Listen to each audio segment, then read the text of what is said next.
విమర్శలు ప్రతి విమర్శలే కాదు, అప్పుడప్పుడు ఇలాంటి మానవత్వ పరిమళాలు కూడా కనిపిస్తుంటాయి. టీపీసీసీ వర్కింగ్ ప్రెసిడెంట్ జగ్గారెడ్డి తన ఉదారతతో మరోసారి వార్తల్లో నిలిచారు. మున్సిపల్ ఎన్నికల ప్రచారంలో భాగంగా సదాశివపేటలో పర్యటిస్తున్న ఆయన రోడ్డు పక్కన సోడా అమ్ముకునే ఓ సామాన్య మహిళ కష్టాన్ని చూసి చలించిపోయి అక్కడికక్కడే ₹1,00,000 ఆర్థిక సాయం చేశారు. గురువారం సదాశివపేట పట్టణంలో జగ్గారెడ్డి ఎన్నికల ప్రచారం నిర్వహిస్తుండగా నిమ్మ సోడా అమ్ముతున్న ఒక మహిళ బండి వద్ద ఆగారు.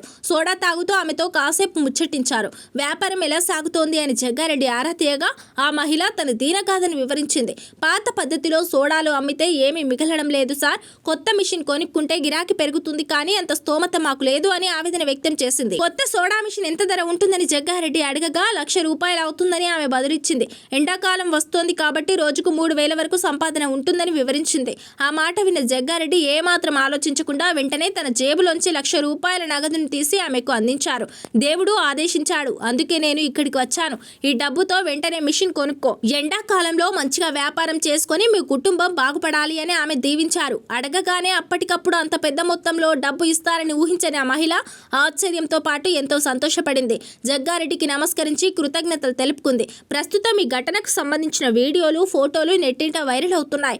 రాజకీయ నాయకులు ఇలా సామాన్యులకు అండగా ఉండాలని నెటిజన్లు ప్రశంసిస్తున్నారు.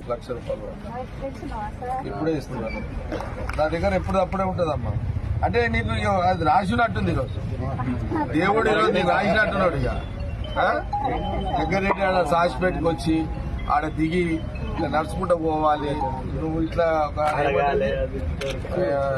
ఇది పెడతావు అని నేను అడగాలంటే నాకు అడిగే అలవాటు అది కూడా ఉంది నాకు.